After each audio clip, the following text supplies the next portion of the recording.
Aleluia. O Senhor esteja convosco. Ele está no meio de nós. Proclamação do Evangelho de Jesus Cristo segundo Mateus. Glória a vós, Senhor. Naquele tempo, Jesus foi à região de Cesareia de Filipe e ali perguntou aos seus discípulos: quem dizem os homens ser o Filho do Homem? Eles responderam: alguns dizem que é João Batista, outros que é Elias, outros ainda que é Jeremias ou algum dos profetas. Então Jesus lhes perguntou: e vós, quem dizeis que eu sou? Simão Pedro respondeu: tu és o Messias, o Filho do Deus vivo. Respondendo, Jesus lhe disse: feliz és tu, Simão, filho de Jonas, porque não foi um ser humano que te revelou isso, mas o meu Pai que está no céu. Por isso eu te digo que tu és Pedro, e sobre esta pedra construirei a minha igreja, e o poder do inferno nunca poderá vencê-la. Eu te darei as chaves do reino dos céus. Tudo o que tu ligares na terra será ligado nos céus. Tudo o que tu desligares na terra será desligado nos céus. Palavra da salvação. Glória a vós, Senhor. Que pelas palavras do Santo Evangelho sejam perdoados os nossos pecados. Amém. Podemos nos sentar.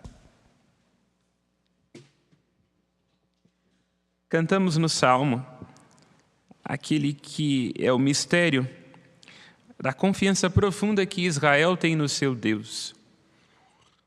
O Senhor Deus de Israel, o Deus de Abraão, de Isaque e de Jacó, é um pastor que cuida do seu povo. Nada define mais o que Deus sente por cada um de nós do que o cuidado e a compaixão de um pastor que toma para si, para a intimidade do seu coração, cada uma das suas ovelhas. E nós entendemos, na vida de todos nós, a semelhança daquela que foi a experiência do povo sendo conduzido pelo deserto e pela história, que todos nós temos que ser tangidos como ovelhas. Todos os dias, nós, quando nos levantamos e despertamos do sono, temos que fazer uma experiência profunda do amor de Deus e da confiança nele, para que Ele nos faça passar das trevas, não daquelas que envolvem, que embalam o nosso sono, como é próprio da noite, mas das trevas da nossa fragilidade, dos nossos pecados, da nossa incompreensão, do nosso egoísmo, dos nossos medos, dos nossos traumas, para a sua luz, para a sua verdade. Deus escolheu ser o pastor de cada uma das almas que vem a este mundo, escolheu ser Ele mesmo a luz. Ele é o pastor que nos conduz. Nós, cada um de nós, deve se enxergar como um objeto profundo do cuidado, da compaixão e do amor de Deus. Este é o ponto de partida da nossa fé. Que nós nos enxerguemos cuidados por Deus. Que nós tenhamos feito com Ele uma experiência tão profunda, tão radical, que tenha transformado a nossa vida para sempre, de modo que aquilo que nós experimentamos de Deus, do seu amor, da sua bondade, da sua compaixão e da sua fidelidade, nos possa fazer olhar para todas as coisas e dizer: não nos falta coisa alguma, como cantávamos no Salmo. E a esta pergunta, a pergunta se de fato os discípulos estavam conscientes de quem era o Cristo, é esta pergunta que o Senhor Jesus dirige aos apóstolos no Evangelho que nós escutávamos. Ele pergunta: quem dizem os homens que eu sou? E se observamos bem a resposta dos discípulos, como é a nossa, tende a ser superficial e estar à margem do mistério do próprio Cristo. Os discípulos respondem: alguns dizem que é João Batista, que talvez tenha voltado dos mortos. Outros dizem que é Elias, o grande profeta que deveria vir antes do fim do mundo.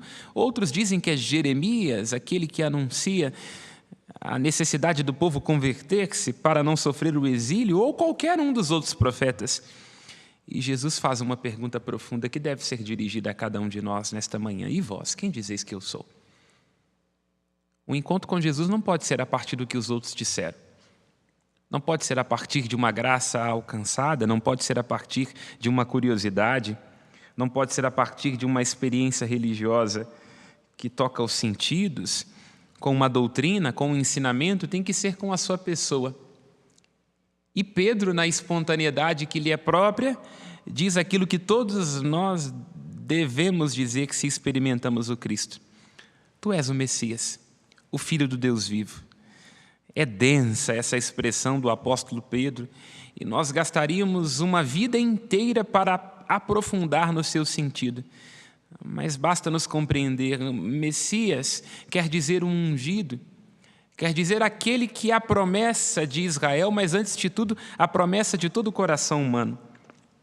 Aquele que pode libertar-nos das trevas e nos conduzir à vida eterna, graças à unção que recebeu do próprio Pai. Há de trazer a nós, em união a Ele, a força do alto, a graça de Deus, e sendo Ele o ungido, faz de cada um de nós ungidos, porque recebemos o Espírito Santo no mais íntimo dos nossos corações. É Ele, o próprio Filho de Deus, aquele que é gerado no seio do Pai desde toda a eternidade e que faz de cada um de nós filhos de Deus, membros da família de Deus. E nesta confissão de fé do apóstolo Pedro está a confissão de fé de toda a igreja. É por isso que neste momento, após o Cristo diz a Pedro que recebeu algo que vem do alto, portanto não é algo que pode ser produzido pela mente humana, não é algo dos nossos cálculos, não trata-se de uma história bem contada, mas da verdade que vem do próprio Deus, algo que vem revelado do alto.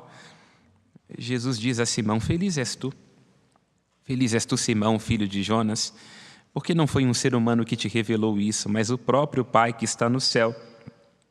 E a partir da confissão do apóstolo Pedro, e nesta confissão, o Senhor Jesus Cristo dá à igreja o ministério petrino. Todos aqueles doravante que sentarem-se na cadeira do apóstolo Pedro, portanto, este é o sentido da festa que nós hoje celebramos, da cátedra do apóstolo. Todos aqueles que se assentarem neste lugar terão a missão de confirmar toda a igreja nessa fé que é o seu ponto de partida. A fé de que Cristo Jesus é o Messias, é o Filho de Deus, é o nosso bom pastor, é o nosso tudo, nossa vida, nossa esperança e a razão da nossa existência. Todas as vezes em que nós duvidarmos sobre quem é o Cristo, sobre qual é o mistério de Deus, sobre qual é o sentido do ser igreja, nós temos que olhar para Pedro e perguntar a Pedro para que ele nos confirme na fé. E assim nós continuamos numa sucessão ininterrupta. Durante 266 vezes, alguém sentou-se no lugar de Pedro. Começando com o apóstolo Pedro, o primeiro de todos eles, e terminando hoje naquele que se assenta nesta cadeira, nesta cátedra, o Papa Francisco. Todos eles, apesar de sua fraqueza e de sua fragilidade, como todos nós temos, todos eles, pelo mistério de Cristo, pela força que vem do alto, têm que nos confirmar nesta mesma fé. E a igreja, meus irmãos e minhas irmãs, desde o princípio, sempre teve esta gentileza, este cuidado, porque trata-se da sua fé, construída sobre a rocha, pede-nos para estarmos unidos a Pedro. O que é o Papa? O Papa é o fundamento da unidade. O Papa é a garantia de que a igreja e os membros da igreja não vão pensar com a sua própria cabeça, porque não raro, quando nós somos abandonados ao nosso próprio querer, nós queremos transformar a igreja num fla-flu. Vamos puxar para a esquerda, vamos puxar para a direita, vamos seguir este padre, vamos seguir o outro padre, vamos seguir esta ideia, e assim vamos nos perdendo. Por isso é preciso que exista Pedro. Pedro garantirá a unidade. O Papa irá nos traduzir como, a partir desta primeira confissão, a primeira confissão feita na Cesareia de Filipe, qual é o rumo, qual é a direção daquilo que nós devemos crer. E assim, cada um de nós, olhando para o Papa, terá presente de si a solidez da fé que professa. E como dizia, desde o início a igreja sempre teve este cuidado de ir a Pedro. Não sei se já observaram, Mas, inclusive, algumas leituras atrás, nos domingos, o apóstolo Paulo diz: transmiti aquilo que eu mesmo recebi. Na verdade, o Senhor ressuscitou e apareceu a Cefas. Kefa, do hebraico, a pedra, apareceu a Simão Pedro. Esta é uma tônica, este é um refrão presente na igreja primitiva. O Senhor ressuscitou e apareceu a Simão, tanto que esta é a proclamação da Páscoa. Surrexit Dominus et apparui Simone. O Senhor ressuscitou e apareceu a Simão. Por quê? Simão Pedro, o primeiro, o apóstolo, aquele que deve confirmar na fé, é aquele a quem, em primeiro lugar, o Senhor aparece e manifesta confirmando a fé que eles deveriam anunciar. De fato, aparece a Madalena, mas diz a ela: vá anunciar aos meus irmãos, vá anunciar, e é a Pedro que ele confia a missão de pastorear a igreja, de confirmá-la na fé. Portanto, o que aqui está indicado nesta confissão de fé do apóstolo Pedro, na celebração desta festa da Cátedra de Pedro, Pedro, o Papa, como vínculo de unidade, como sinal permanente da solidez da fé, da verdade de salvação da fé que não passa, deve ser sempre aquele a quem nós nos dirigimos para entendermos quem é Jesus Cristo. É por isso, desde o princípio, que a igreja recorre a este refrão: o Senhor ressuscitou e apareceu a Simão, lembrando-nos daquilo que está no capítulo 2 dos Atos dos Apóstolos. A igreja deve ser perseverante no ensinamento dos apóstolos. E aqui há algo muito importante para nós. Sobretudo aqueles que, durante o período da adolescência e algum momento da vida, têm contato com as histórias, com as filosofias, tendem a questionar a fé. E tendem a questionar a igreja, e eu acho que todo questionamento é muito legítimo. Mas há algo de muito importante que a fé primitiva sabia e que é uma preciosidade para nós. Se nós não acreditamos que o Senhor apareceu a Simão, se nós não perseverarmos no ensinamento dos apóstolos, do Papa e dos bispos, o que dará para nós a garantia da fé que nós recebemos? De fato, então, confiar no Papa, confiar nos bispos, para além das suas fraquezas humanas, mas na compreensão daquilo que diz Cristo no Evangelho de hoje, por aquilo que o Papa e os bispos recebem por ministério, por força do alto, por revelação do próprio Deus, é o fundamento da nossa fé. Porque nenhum de nós já viu o Cristo.